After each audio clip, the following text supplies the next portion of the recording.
இணைந்தோம். கர்த்தர் நல்லவர், அவருடைய கிருபை என்றும் உள்ளது. ஆமென். கர்த்தர் நல்லவர், அவர் கிருபை என்றும் உள்ளது.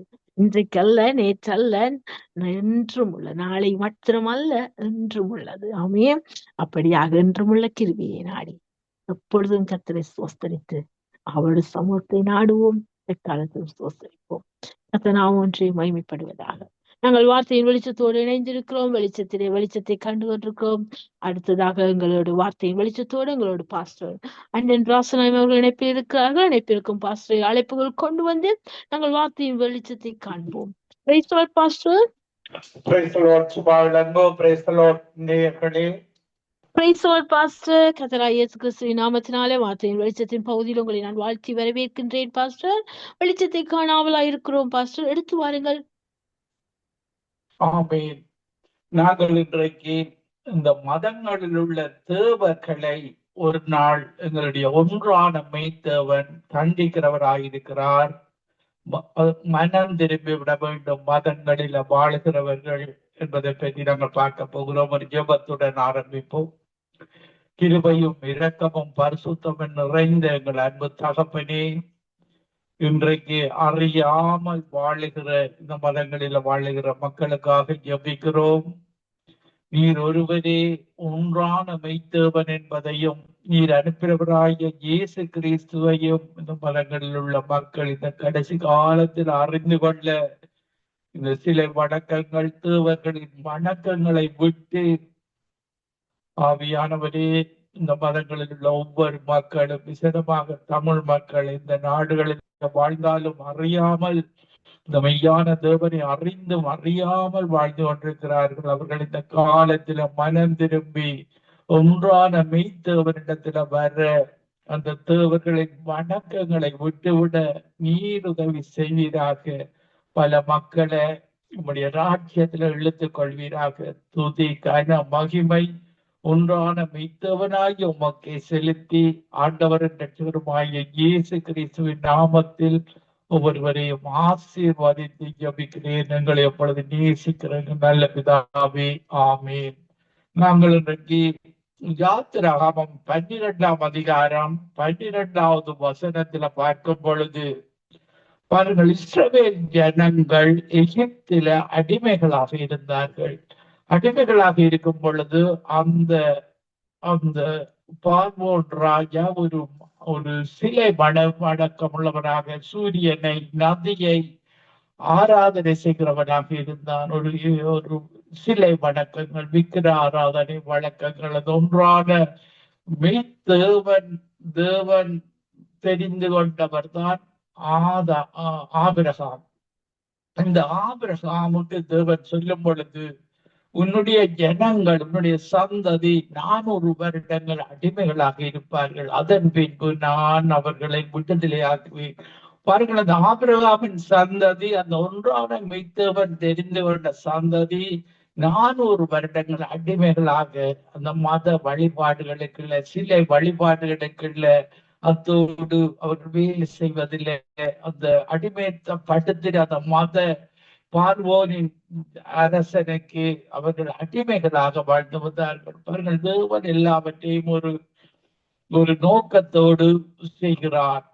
இப்படியாக அவர் ஏதோ ஒரு நன்மைக்காக இவற்றை செய்கிறார். இப்படியாக அந்த மக்களை மோசே மூலமாக வழி நடத்தி வருகிறதை நாங்கள் பார்க்கக்கூடியதாக இருக்கிறது. இப்படியாக வழி நடத்தி வரும் பொழுது யாத்திராகமம் 12ஆம் அதிகாரம் 12ஆம் வசனத்தில, யாத்திராகமம் 12:12 அந்த ராத்திரியிலே நான் எகிப்து தேசமங்கு கடந்து போய் எகிப்து தேசத்தில் உள்ள மனிதர் முதல் மிருக ஜீவன்கள் மட்டும் முதற் பேராய் இருக்கிறவைகளை எல்லாம் மதம் பண்ணி எகிப்து தேவர்களின் மேல் நீதியை செலுத்துவேன், நானே கர்த்தர். பாருங்கள், இந்த மதங்களில் உள்ளவர்கள் அந்த ஒன்றான மெய்த்தேவரிடத்துல வந்துவிட வேண்டும். பாருங்கள், அன்றைக்கு அந்த மதங்களில் உள்ள மக்களுக்கு நீதி செய்த அந்த தேவர்கள் மேல, இன்றைக்கு இந்த மதங்களில வாழுகிற அந்த தேவர்களின் மேல அவர் ஒரு நீதி செய்கிற தேவனாக இருக்கிறார் என்பதை நீங்கள் அறிந்து கொள்ள வேண்டும்.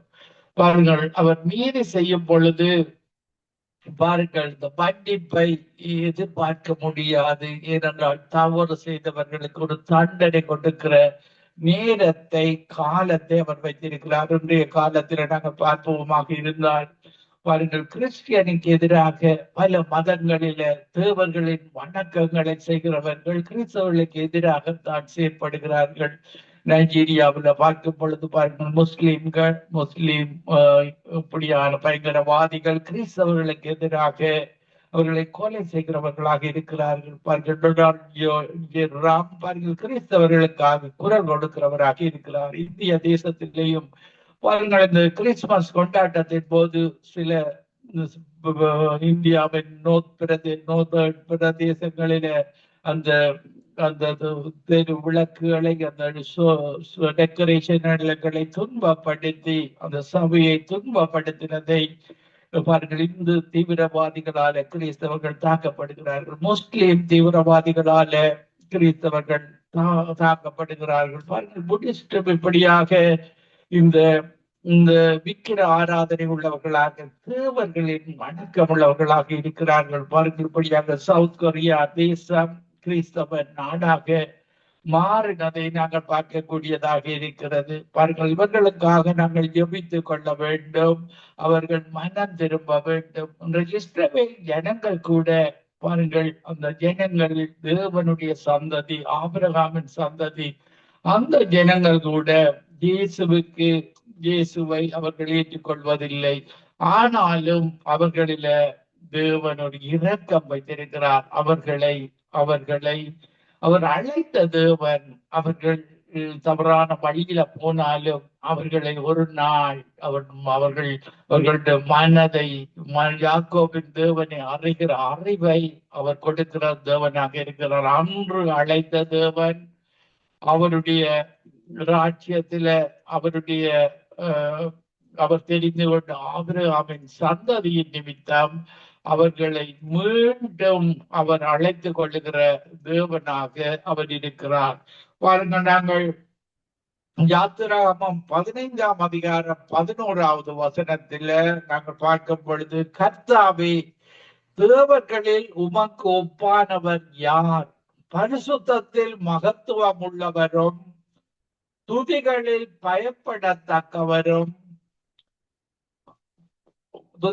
பயப்படத்தக்கவரும் அற்புதங்களை செய்கிறவரும் ஆகிய உமக்கு ஒப்பானவர் யார்? பாருங்கள், எங்களுடைய தேவன் தேவாதி தேவனாக, கர்த்தாதி கர்த்தராக இருக்கிறார். அற்புதங்களை செய்கிறவர். அவருக்கு நிகரானவர் யார்? பாருங்கள், அவருக்கு கர்த்தாவே, தேவர்களில் உமக்கு ஒப்பானவர் யார்? பரிசுத்தத்தில் மகத்துவம் உள்ளவர். எங்களுடைய தேவன் பரிசுத்தமுள்ள தேவனாக அவர் இருக்கிறார். பரிசுத்தத்தில் மகத்துவம் உள்ளவரும் துதிகளில் பயப்படத்தக்கவரும் அற்புதங்களை செய்கிறவரும் ஆகிய எங்களுடைய தேவனுக்கு ஒப்பானவர் யாரும் இல்லை. அவர்தான் தேவாதி தேவனாக, கர்த்தாதி கர்த்தராக இருக்கிறார். உபாகமம் 10ஆம் அதிகாரம் 17வது வசனம் சொல்லுகிறது. உபாகமம் 10ஆம் அதிகாரம் 17வது வசனம், உங்கள் தேவனாகிய கர்த்தர் தேவாதி தேவனும் கர்த்தாதி கர்த்தரும் மகத்துவமும் வல்லமையும் பயங்கரமான தேவனுமாயிருக்கிறார். அவர் பட்சபாதம் பண்ணுகிறவர் அல்ல, பரிதானம் வாங்குகிறவரும் அல்ல. இப்படியான தேவன் தான் நாங்கள் ஆராதிக்கிற தேவனாக இருக்கிறார். அவரிடத்துல பாருங்கள், மதங்களில் நீங்கள் போனால் பரிதானம் பண்ணுவார்கள். எங்களுடைய மெய்யான தேவன் அவர் பட்சபாதம் பார்க்கிற தேவர் அல்ல, பரிதானம் வாங்குற தேவர் அல்ல. இப்படியான ஒரு உண்மை உள்ள தேவன், ஒன்றான மெய்த்தவரைத்தான் நாங்கள் ஆராதிக்கிறோம். அல்லேலூயா. இப்படியான தேவன் எங்களுடைய பாவங்களை மன்னிக்கிற தேவன், அறியாமை செய்த காரியங்களை எங்களுக்கு மன்னிக்கிற தேவனாக இருக்கிறார். அவரிடத்துல நீங்கள் வரும் பொழுது அவரிடத்துல நீங்கள் மன்னிப்பை பெற்றுக் கொள்ளலாம். நாங்கள் பார்க்கும் பொழுது பாருங்கள், யோவான் 16ஆம் அதிகாரம் 2வது வசனத்துல, அவர்கள் உங்களை ஜெப ஆலயங்களுக்கு புறம்பாக்குவார்கள், மேலும் உங்களை கொலை செய்கிறவன் தான் தேவனுக்கு தொண்டு செய்கிறவன் என்று நினைக்கும் காலம் வரும். மதங்களில மனிதர்கள் தேவனுக்கு தொண்டு செய்கிறார்கள். அவர்கள் இப்படியாக அந்த முஸ்லிம் மக்கள் அந்த முஸ்லிம் மதத்துல ஒரு எக்ஸ்ட்ரீமிஸ்ட் குரூப் இருக்கிறது. இந்த குரூப் தான் இந்த காரியத்தை இந்த காலங்களில் செய்கிறதை நாங்கள் பார்க்கக்கூடியதாக இருக்கிறது.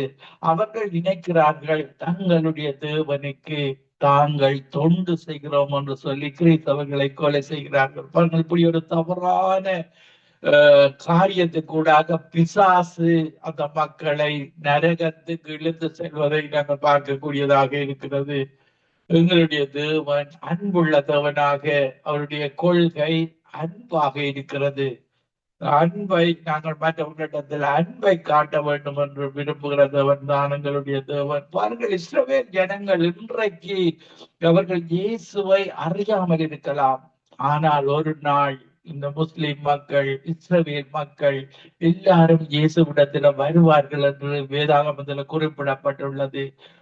ரோமர் 11ஆம் அதிகாரம் 26வது வசனத்துல, ரோமர் 11ஆம் அதிகாரம் 26வது வசனத்துல இந்த பிரகாரம் இஸ்ரவேலர் எல்லாரும் ரட்சிக்கப்படுவார்கள். மீட்கிறவர் சீயோனில் இருந்து வந்து அவபக்தியை யாக்கோபை விட்டு விலக்குவார். பாருங்கள், ஒரு நாள் வரும் இந்த புறஜாதிகள் அதிக அளவு ரட்சிக்கப்படுவார்கள். பாருங்கள், ஈரான் தேசத்து மக்கள் இயேசுவை அறிகிற மக்களாக வந்து விட்டார்கள். பாருங்கள், அங்கு இயேசுவை நேசிக்கிறார்கள். இயேசு அந்த தேசத்தில அவர்கள் தேசத்து மக்களுக்கு அவர் தன்னை அதிக காலமாக வெளிப்படுத்துகிறார். பல மக்களுக்கு தான் உயிருள்ள தேவன் என்று சொல்லி இயேசு அவர்களுடைய சொற்பனத்தில அவருடைய சொற்பனத்தில தேவன் வெளிப்படுகிறார். உயிருள்ளவராக அவருக்கு அவர் அந்த ஈரான் ஜனங்களுக்கு காண்பித்திருக்கிறார். பாருங்கள், அங்கு அடக்குமுறை இருக்கிறது, மத அடக்குமுறை. இப்படியான ஒரு தேசத்தில இயேசு தான் உயிருள் இரட்சகராகிய இயேசு கிறிஸ்து என்று அந்த மக்களுக்கு காண்பித்துள்ளார். அந்த மக்கள் ரட்சிக்கப்படுவார்கள். அதற்காக நாங்கள் ஜெபித்துக் கொள்ள வேண்டும். நாங்கள் ஆராதிக்கிற தேவன் ஒன்றானமை தேவன். இப்படியான தேவர்களின் வணக்கங்கள் தவறான வணக்கங்களிலே இருந்து அவர் விடுதலை கொடுக்கிற தேவனாக இருக்கிறார். நாங்கள் பார்க்கும் பொழுது சங்கீதம் 136ஆம் அதிகாரம் 2வது வசனத்திலேயும் பார்க்கும் பொழுது சங்கீதம் 136:2 சொல்லுகிறது, தேவாதி தேவனை துதியுங்கள், அவர் கிருபை என்றும் உள்ளது. தேவாதி தேவன், கர்த்தர் தான் நாங்கள் ஆராதிக்கிற தேவன். தேவர்களில மிகப்பெரிய தேவன். பாருங்கள், இந்த பிசாசுகள் கூட யோபுவை சோதிக்கும் பொழுது அந்த மெய்யான தேவனிடத்துல தான் போய் அனுமதியை பெற்றுக் கொள்ளுகின்றன. பிசாசுகள் ஏஞ்சல்ஸாக இருந்து விழுந்து போனவர்கள் யோபுவை சோதிக்கும் பொழுது பாருங்கள், தேவன் அனுமதிக்கும் பொழுது அவர் யோபுவை சோதிப்பதை நாங்கள் பார்க்கக்கூடியதாக இருக்கிறது. யாத்திராகமம் 18ஆம் அதிகாரம் 11வது வசனம் சொல்லுகிறது. யாத்திராகமம் 18:11 கர்த்தர் எல்லா தேவர்களை பார்க்கிலும் பெரியவர். கர்த்தாதி கர்த்தர், தேவாதி தேவன் தானே நாங்கள் இந்த பைபிளில சொல்லப்பட்ட தேவன். எல்லா தேவர்களை பார்க்கலாம் பெரியவர் என்று இப்பொழுது அறிந்திருக்கிறேன். அவர்கள் இடும்பு செய்த காரியத்தில் அவர்களை மேற்கொண்டார். பாருங்கள், இந்த தேவர்கள் தீமைகளை செய்வார்கள். அதன் பின்புறமாக பல தீய ஆவிகள் செயற்படும். ஒரு அநியாயமாக செயற்படுவார்கள், பட்சபாதமாக செயற்படுவார்கள். எங்களுடைய தேவன் பட்சபாதம் இல்லாத தேவனாக, பெர்ஃபெக்ட், நேர்மையான நீதியான தேவனாக, திக்கற்ற பிள்ளைகளுக்கும் விதவைகளுக்கும் உதவி செய்கிற தேவனாக. பாருங்க, நீங்கள் உங்களுக்கு கணவன் இல்லை, பிள்ளைகளை பார்ப்பது எப்படி என்று நீங்கள் கவலைப்படக்கூடாது. இயேசுவை தேடுங்கள். இயேசுவை தேடும் பொழுது அவருடைய வசனத்தை சொல்லி ஜெபியுங்கள். அவர் திக்கற்ற பிள்ளைகளுக்கும் விதவைகளுக்கும், உபாகமம் 10ஆம் அதிகாரம் 18வது வசனத்தில் அவர் திக்கற்ற பிள்ளைகளுக்கும் விதவைக்கு நியாயம் செய்கிறவரும் அந்நியன் மேல் அன்பு வைத்து அவனுக்கு அன்னவஸ்திரம் கொடுக்கிறவருமாயிருக்கிறார்.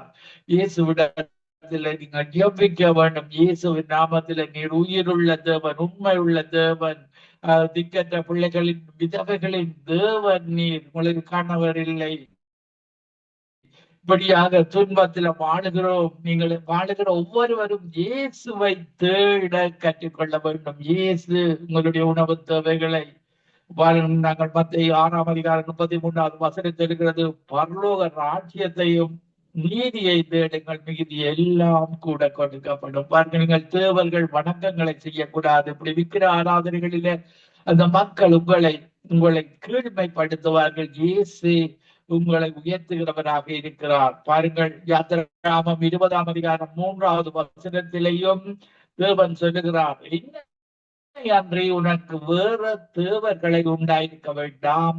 மேலும் வானத்திலும் கீழே பூமியிலும் பூமியின் கீழ் தண்ணீரிலும் உண்டாயிருக்கிற ஒப்பான ஒரு சொரூபத்தை ஆகிலும் யாதொரு விக்கிரத்தை ஆகிலும் நீ உனக்கு உண்டாக்க வேண்டாம். நீ அவைகளை நமஸ்கரிக்கவும் சேவிக்கவும் வேண்டாம்.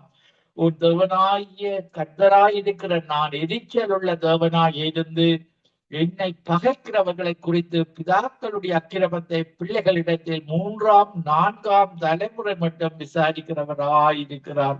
இன்னைக்கு எங்களுடைய இலங்கை, இந்தியா தேசங்களில் வாழ்ந்த மூதாதையர்கள் செய்த தவறுகள், அவருடைய மூதாதையர்கள் இந்த விக்கிர ஆராதனைகளை கற்று தந்து விட்டு போய்விட்டார்கள். பாருங்கள், இப்படியாக தேவன் இப்படி தொடர்ந்து விக்கிர ஆராதனை செய்வர்களை அவர் விசாரிக்கிற தேவனாக இருக்கிறார். பாருங்கள், அப்படியான விக்கிர ஆராதனை செய்கிற தேசங்கள் வறுமையில இருப்பதை நாங்கள் பார்க்கக்கூடியதாக, கஷ்டத்துல துன்பத்துல ஒரு விடிவற்ற வாழ்வு இயேசுவிடத்துல வரும் பொழுது இயேசு அந்த தேசத்தை ஆசீர்வதிக்கிறவராக இருக்கிறார். பாருங்கள், இயேசு 2 பிரதான கற்பனை தான். மத்திய 22:37-39 முழு இருதயத்தோடும் முழு ஆத்மாவோடும் முழு மனதோடும் அந்த ஒன்றான மெய்த்தேவனை அன்பு கூற வேண்டும். இப்படியாக 2வது கற்பனை, நீ உன்னிடத்தில் நீ அன்பு கூறுகிறது போல பிறனிடத்திலும் அன்பு கூற வேண்டும். பாருங்கள், பழைய ஏற்பாட்டில இந்த தேவர்களின் வணக்கங்களை செய்கிறவர்களை, தேவர்களுக்கு பலியிடுகிறவர்களை கடுமையான தண்டனை கொடுக்கிற தேவனாக இருக்கிறார். கர்த்தர் யாத்திராகமம் 22:20 கர்த்தர் ஒருவருக்கே ஒழிய வேற தேவர்களுக்கு பலியிடுகிறவன் சங்கரிக்கப்படுகிறவன். இப்படியாக புதிய ஏற்பாட்டில இயேசு இப்படியாக அன்பு கூறும்படியாக நீங்கள் மதங்களில வாழ்ந்தாலும் உங்களை அன்பு கூர்ந்து அந்த ஒன்றான மெய்த்தேவனிடத்துல வரும்படியாக உங்களுக்கு அந்த சுவிசேஷத்தை அறிவிக்கும்படியாக இயேசு அந்த கடைசி கொமாண்ட்மெண்ட் எங்களுக்கு தந்துவிட்டு போறார். இந்த சுவிசேஷம் பூமியில் உள்ள சகல ஜாதிகளுக்கும், நீங்கள் எந்த மத இனத்தில இருந்தாலும் எல்லாருக்கும் பிரசங்கிக்கப்பட வேண்டும். அப்பொழுது அதன் பின்புதான் இயேசு, யாரும் சொல்ல முடியாது எனக்கு இயேசுவை தெரியாது, இயேசுடைய சுவிசேஷம் அறிவிக்கப்படவில்லை, மீண்டும் இயேசுவில பிறக்கிற வாழ்வை நான் அறிந்து கொள்ளவில்லை என்று சொல்லக்கூடாது. பாருங்கள், நாங்கள் தாயின் வயிற்றில முதன்முறை பிறக்கிறோம். 2வது தடவையாக பரிசுத்த ஆவியானவரின் அபிஷேகத்தை பெற்று மறுபடியும் பிறந்த வாழ்வு, இயேசுவுக்கு பிரியமான வாழ்வு, அந்த மெய்த்தேவனோடு இணைந்து வாழுகிற வாழ்வு, அவர் எங்களுக்கு வாசம் செய்ய இடம் கொடுக்கிற வாழ்வு. அவர் உங்களுடைய இருதயத்தை தான் கேட்கிறார். இருதயத்துல வாசம் செய்வதற்கு அவர் உங்களிடத்துல பணத்தை கேட்கவில்லை, பொருளை கேட்கவில்லை. ஏனென்றால் எங்களுடைய தேவன் இந்த உலகத்தை படைத்த தேவன், ஐஸ்வர்ய சம்பந்தர், இந்த உலகத்தின் சொந்தக்காரர். அவர் உங்களுடைய இருதயத்தை பிசாசு திருட்டி விடக்கூடாது. தனது தேவனுடைய சாயலாக படைக்கப்பட்ட மனிதன் மதங்களை தேடுகிறான், தேவர்களை தேடுகிறான். இது தவறு. அது தேவனுடைய சாயலாக படைக்கப்பட்ட மனிதன் தன்னிடத்துல வந்து அந்த ஆசீர்வாதங்களை பெற்றுக்கொள்ள வேண்டும். அந்த இயேசு ராஜாவோடு நாங்கள் வாழுகிற வாழ்வை பெற்றுக் கொள்ள வேண்டும். பாருங்கள், இன்மைக்கு மட்டுமல்ல, மறுமையில இயேசு ராஜாவின் ராஜ்யத்தில வாழுகிற வாழ்வை பெற்றுக் கொள்ள வேண்டும் என்று அவர் விரும்புகிறார்.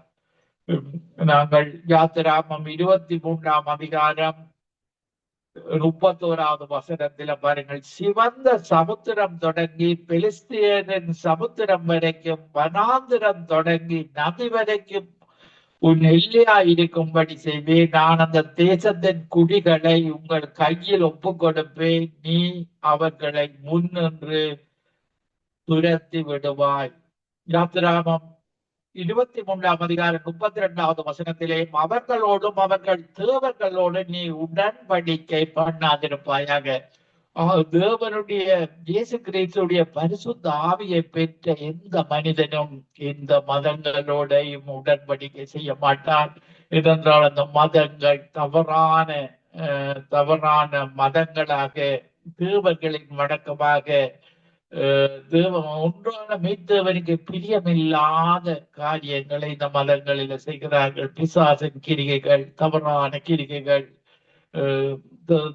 தவறான ஆவிகள், இப்படி அவச்சார ஆவி, வீசித்தர ஆவி, கொலைவரின் ஆவி, இப்படியான தவறான ஆவிகளை செலவழிக்கிறவர்களோட பரிசுத்த ஆவியை பெற்ற ஒரு மனிதனும் அவர்களோடு உணவு உண்ணக்கூடாது. அவர்களுடைய தேவர்களுக்கு படைத்த உணவை உண்ணக்கூடாது என்று சொல்லி எங்களுடைய தேவர் எங்களுக்கு கட்டளை இடுகிறார். அவர்களோடு உடன்படிக்கை பண்ணாதிருப்பாயாக.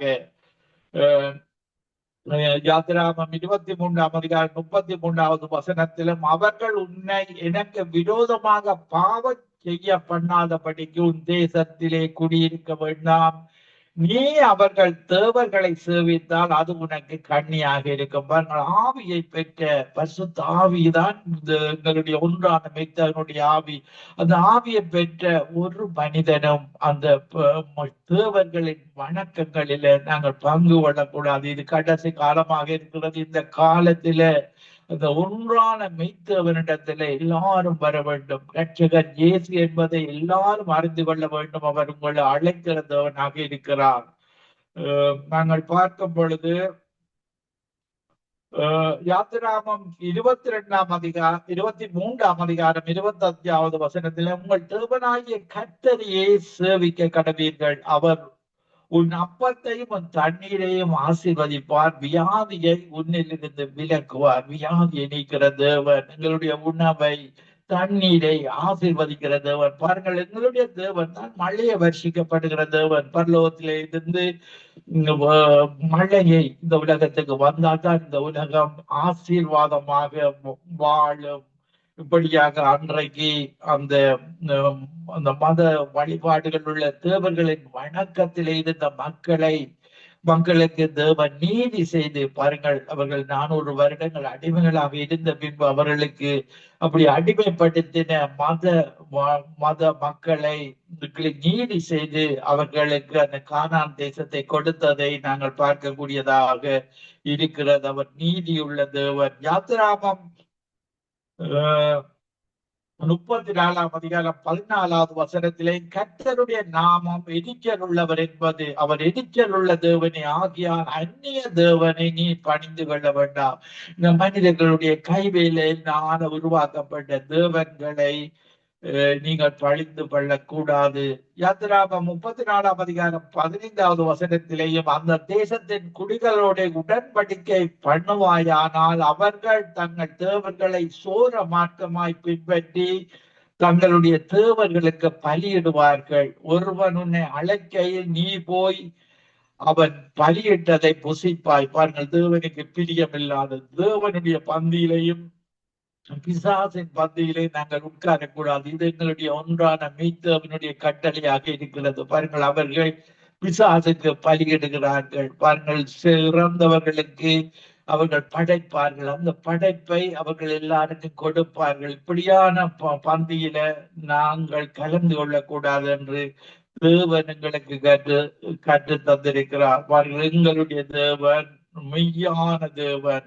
இப்படி இந்த பாகால் தேவர்களுடைய பந்திகளில கலந்து கொள்ளும் பொழுது தேவன் எங்களுடைய வசனத்துக்கு பிள்ளையாக நடக்கும் பொழுது, பாருங்கள், எங்களை தண்டிக்கிற தேவனாக இருக்கிறார். அதனால தேவனுடைய வசனத்துக்கு நாங்கள் கீழ்ப்படித்திருக்க வேண்டியவர்களாக இருக்கிறோம்.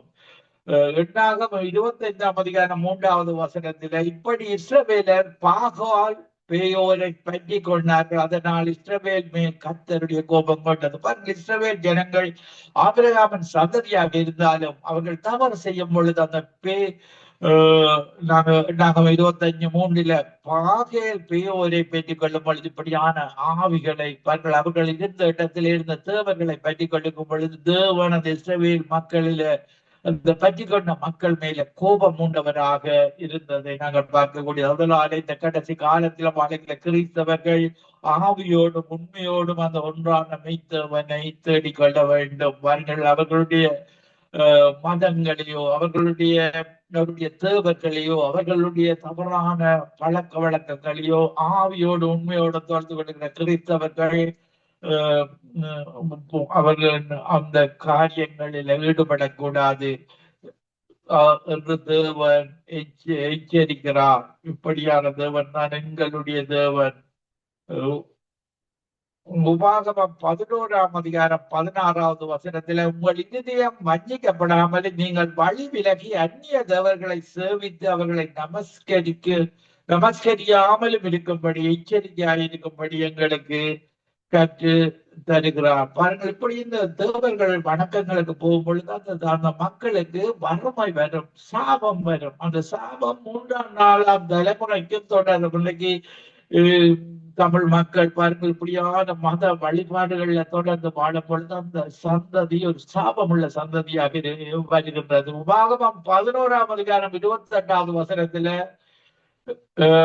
எங்கள் தேவனாகிய கர்த்தரின் கற்பனைகளுக்கு கீழ்ப்படியாமல் இன்று நான் உங்களுக்கு விதிக்கிற வழியை விட்டு விலகி நீங்கள் அறியாத வேறு தேவர்களை பின்பற்றுவீர்களானால் சாபம் வரும்.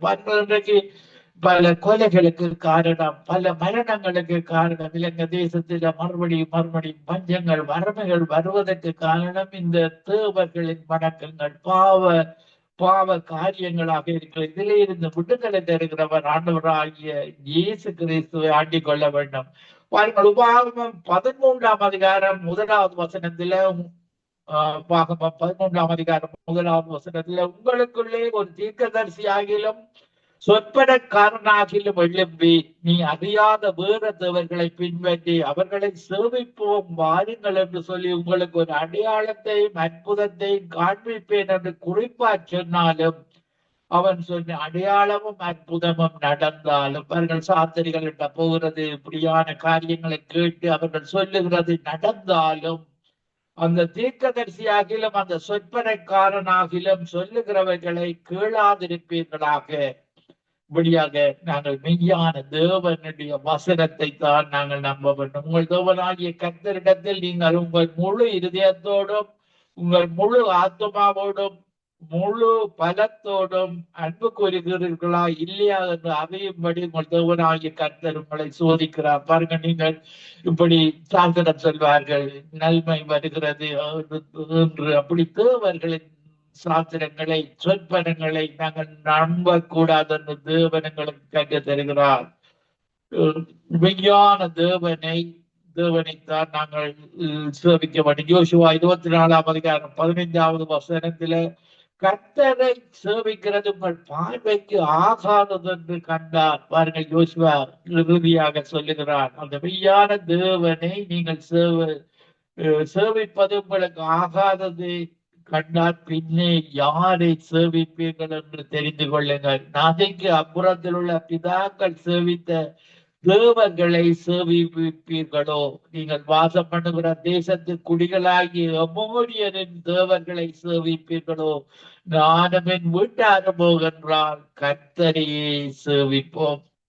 இப்படியாக அந்த மெய்யான தேவனை சேவிக்க வேண்டும். அப்போஸ்தலர் நடபடிகள் 4:12 வசனத்திலேயும் இயேசுவாலே அன்றி வேறொருவராலும் ரட்சிப்பு இல்லை, நாம் ரட்சிக்கப்படும்படி வானத்தின் கீழெங்கும் மனுஷருக்குள்ளே இயேசுடைய நாமமே அல்லாமல் வேறொரு நாமம் கட்டளையிடப்படவில்லை. இயேசுவின் நாமம் தான் கட்டளையிடப்பட்ட நாமமாக இருக்கிறது, ரட்சிப்பதற்கு கொடுக்கப்பட்ட நாமமாக இருக்கிறது. வேறு நாமங்கள் மூலமாகவோ வேறு எந்த வழிபாடுகள் மூலமாகவோ நீங்கள் அந்த மெய்யான தேவனை அறிந்து கொள்ள முடியாது. இப்படியான தேவன் தான் எங்களுடைய தேவனாக இருக்கிறார். நான் உங்களுக்காக ஒரு சிறிய பாடலை பாடி உங்களுக்காக ஜெபிக்கிறேன். ஹல்லேலூயா. Thank you Jesus. Thank you Jesus. ஹல்லேலூயா. நன்றி என்று சொல்லுகிறோம் நாதா, நாவாலே துதிக்கிறோம் நாதா, உமக்கு நன்றி என்று சொல்லுகிறோம் நாதா. நாவாலே துதிக்கிறோம் நாதா. நன்றி இயேசு ராஜா, நன்றி இயேசு ராஜா. கடந்த நாட்கள் காத்தீரே நன்றி ராஜா, புதிய நாளை தந்தீரே நன்றி ராஜா. கடந்த நாட்கள் காத்தீரே நன்றி ராஜா, புதிய ஆண்டை தந்தீரே நன்றி ராஜா. நன்றி என்று சொல்லுகிறோம் நாதா, நாவாலே துதிக்கிறோம் நாதா.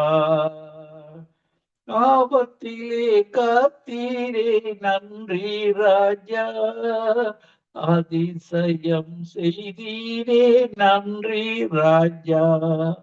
வாழ்க்கையிலே ஒளி விளக்காய் வந்தீரையா, வார்த்தை என்ற மன்னாவை தந்தீரையா. தனிமையிலே துணை நின்றி நன்றி ராஜா, தாயை போல் தேற்றினே நன்றி ராஜா. நன்றி என்று சொல்லுகிறோம் நாதா, நாவாலே துதிக்கிறோம் நாதா. ஆண்டவரே, நீர் ஒருவரே ரட்சகர் இயேசு கிறிஸ்து. ஆண்டவரே, இந்த நிகழ்ச்சியில் இணைந்திருக்கிற ஒவ்வொரு மக்களுக்காகவும், மறு ஒலிபரப்பை கேட்க போகிற ஒவ்வொரு மக்களுக்காகவும் நன்றி என்று சொல்லுகிறோம். கிருபையும் இரக்கமும் பரிசுத்தமும் நிறைந்த எங்கள் அன்பு தகப்பனே, ஒன்றான அமைத்தவனாய் உம்மையும் நீர் அனுப்பினவராகிய இயேசு கிறிஸ்துவையும் இந்த நிகழ்ச்சியை கேட்கிற ஒவ்வொரு மக்களும் பற்றி கொள்ள, இயேசுதான் வழியும் சத்தியமும் ஜீவனும் என்பதை அறிந்து கொள்ள, வேறு எந்த வழியினாலையும் பரலோகத்துக்கு போக முடியாது. அந்த நோவாவின் படகில, இயேசுவின் படகில ஒவ்வொரு மதங்களில வாழுகிற மக்களும் ஏறிக்கொள்வார்களாக. அந்த நோவாவின் படகு பூட்டப்படுவதற்கு முன்பாக, அந்த கதவு அடைக்கப்படுவதற்கு முன்பாக, ஒவ்வொரு மதங்களிலும் வாழுகிற மக்களும், அந்த யூத மக்களும், ஒவ்வொரு மக்களும் இயேசு கிறிஸ்துவை இரட்சகராக ஏற்றுக்கொண்டு நோவாவின் படகில, இயேசுவின் படகில கொள்ள நீர் உதவி செய்யும்படியாக ஜெபிக்கிறோம். அப்பத்தை கேட்டால் கல்லை கொடுப்பேனா, மீனை கேட்டால் பாம்பை கொடுப்பேனா. பொல்லாதவர்களாகிய உலகத்து அப்பாக்கள் தங்கள் பிள்ளைகளுக்கு நல்ல ஈவை கொடுக்க அறிந்திருக்கும் பொழுது, பரலோகத்தில் இருக்கிற எங்கள் பிதா இந்த நேரத்துல கண்மையான ஈவாகிய பரிசுத்த ஆவியை கொடுப்பது அதிக நிச்சயம் அல்லவா. இந்த நேரத்தில் ஜன்னலின் உள்ளங்கால்வதற்கு புதிய ஆண்டில புதிய அபிஷேகத்தை ஊற்றுவீராக. இயேசுவின் நாமத்தில இறங்குவதாக, அபிஷேகம் இறங்குவதாக. ஒவ்வொருவரை நிரப்புவீராக, ஒருவரோடு இடைப்படுவீராக. நானே வழியும் சத்தியமும் ஜீவனும் என்பதை அவர்கள் அறிந்து கொண்டு, அவர்கள் மறுபடியும் பிறந்த வாழ்வோடு வாழ அவர்களை உம்முடைய ராஜ்யத்தில் எழுந்து கொள்வீராக. தீமைகள் இயேசுவின் நாமத்தில் அகன்று போவதாக.